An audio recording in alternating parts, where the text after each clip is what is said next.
This review has been made possible by Toyota of Naperville. As you know, Toyota has tons of brand new Toyotas available for purchase. But did you know that they also have a remarkable selection of used cars? Head on over to toyotaofnaperville.com and look through hundreds of used cars for sale right now.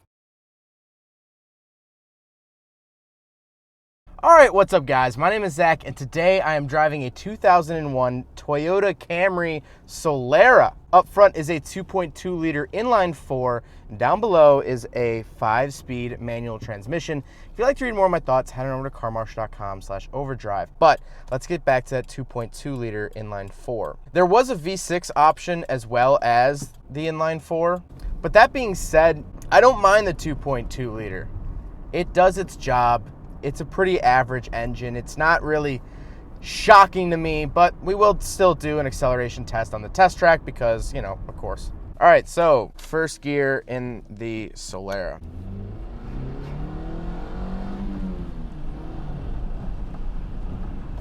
Yeah, not much going on there. Now, a lot of people have been criticizing me recently for talking about linear power bands. I've been saying a lot of cars feel linear, and it's honest to God, just because I've been driving cars that have pretty linear power bands. This car does not have a linear power band. You start to make power around 2,000, it gives up at about 4,500. It's a really slim power band. Up towards the top, it does rev to like 6,200 RPM. You're not making any power past 5. I will put money on the fact that you don't make any power past 5. It's really a gradual drop off that's, I wouldn't say quite depressing, but this is not going to be a quick car. Now, like I said, paired to it is that 5-speed manual transmission, and sort of the gem of this review, because you don't see a lot of Camry Solaras in manual. It wasn't that popular, and obviously since 2001, 18 years ago, they've grown fewer and far between. And a couple things to note about the transmission. First of all, the actual shift knob sits really high, and so it has a decently long throw. It's a tall shifter for sure. The clutch is super, super light. It engages up towards the top of the pedal, but that could be attributed to the fact that the car has 100,000 miles on it. But really smooth in and out of gear. The shifts are so easy, so light. I don't really even have to think about it. It's a really smooth and nice transmission, and it's really notchy too. It really feels like it's in gear, and I really like that. I don't like numb manual transmissions. I think that's very counterintuitive. That's the exact opposite reason why I would want a manual transmission. I like to feel it when it's in gear and have that sort of pride of, yes, I'm in third gear. And you really do get that in the Solara, and some other cars you don't get that in, but you can really rogue gears here, and it's really, really satisfying. And last but not least, the Solara is front-wheel drive. So let's talk about the interior. Well, in front of me, I have, of course, gauges. I love 90s gauges, and I know that this is a 2001, and so it's not 90s gauges. But the reason I always say that in reviews is because this car was really designed in the 90s. A car doesn't just come out the year it was made. It took years and years of development. So really this is a 90s car, and that becomes very apparent with the interior. But getting back to the gauges, they're very simple, very easy to read. On my far left, I have my coolant and fuel. In the center, I do have my speedometer, and then on the right, I have my tachometer. On the steering wheel, I have one little tab for cruise control, and that's it. To the left, I have my dimmer switches, my power mirror switches, and then actually, interestingly enough, a vent, which is pretty nice. On the door, I have my window switches and a speaker. And then we get to the center. The center does have a digital clock up on the dash, which it does have a hood. Toyota's pretty good about doing this and giving the digital clocks a hood, so then you can see it during the day, which is really, really awesome. Then we just have two vents and the original radio. We got a tape deck here in 2001. I like the radio. It's pretty easy to use, pretty easy to see. Obviously, it's not up to the standards of modern radios, but this isn't really a modern car, so can't knock it for that. Now we get to the air conditioning and heating controls. Nothing really too crazy here, except for the fan control switch. Has low or high, and then only two options in between that. I feel like I normally see low, high.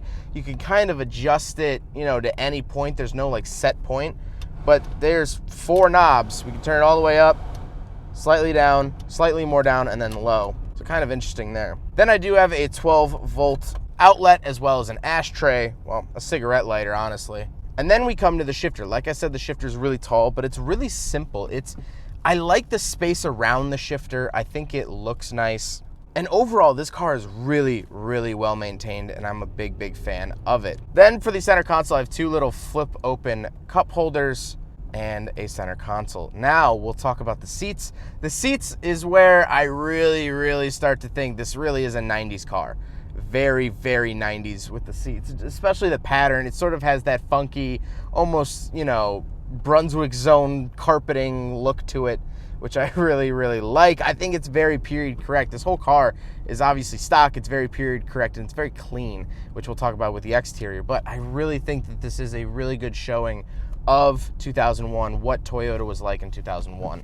The driver's seat is also power, which is a nice option. Now, speaking of seats, we do have back seats, although this is a coupe, so we will do a back seat review. Coupes really suffer from headroom issues. Interestingly enough, I do have grab handles right here for a car that is very low on power, I guess to help get out of the back seat. But like, I feel like this isn't in the optimal space. I feel like I'd more so grab the seat, because this is like, it's not that much more pulling power since it's so close. But I'm getting off track. The seats carry on with the Brunswick zone flooring. I don't seem to have a center console. I do have an ashtray. No, flip out cup holders. Pleasantly surprised. Very, very bare bones basic back seats. I can't even open up the side windows. I don't get anything. They're here if you need them. But really, you can see I'm 5'11". My head is touching the top. And, you know, that's never good. But overall, it's not a horrible back seat. It's not the worst thing in the world, but it's definitely not super comfortable. I do have a sunroof, which, of course, is a nice feature. Gotta love a sunroof. It's very clear to me that this was not the base model, even though it got a manual, which is sort of interesting. We have nice wood trim around the interior. Everything's well kept. I have power seats, power mirrors, which for 2001 wasn't, you know, showboaty, but it wasn't the average. It wasn't the norm to have a power driver's seat and power mirrors. So let's talk about the looks. Obviously, this car has been really well maintained, very minimal rust, if any. I didn't see any, but I also didn't get down under the car. I like the look of it. I think it looks sleek. I like the two-door. I don't think it looks modern. I don't think the look of it has aged particularly amazing, but I do think that it's a decent looking car, and for something that's not base model, you can't really ask much more of it. And overall, I really can't complain too much about the Solara. I think it's a decent looking car, and I think, honestly, a car this well maintained would definitely be worth it. I mean, this really is a little time capsule back to 2001. I have the little tape deck, I have the digital clock, the seats. I can't get over the seats. The seats are just so 90s. And so overall, I'm really pleasantly surprised. I really genuinely think that for this car, the manual transmission is the saving grace. I think that's really the draw point to me. I love this transmission.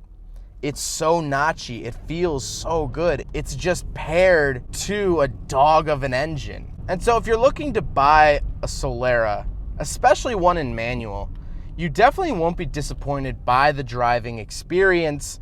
Shifting.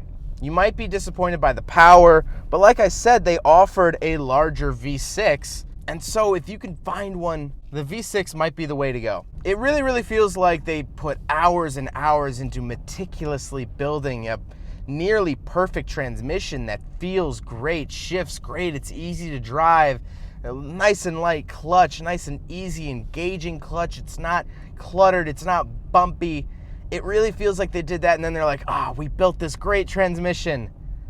What do we stick it to? A 2.2 liter? Well, okay. It almost seems like a classic case of over-engineering one part and disregarding another. Well, I hope you guys enjoyed the video. I hope you guys learned something about the 2001 Toyota Camry Solara. Huge thank you to Toyota of Naperville for letting me take out their Solara. This thing is for sale right now. I'll leave a link in the description below if you would like to check it out. This is a really, really clean example of a Solara, which is why I definitely had to drive it.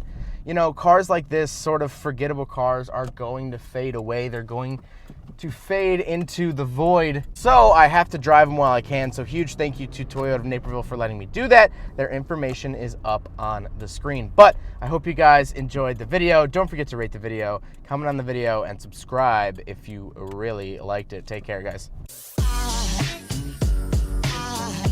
There goes a sight from my soul.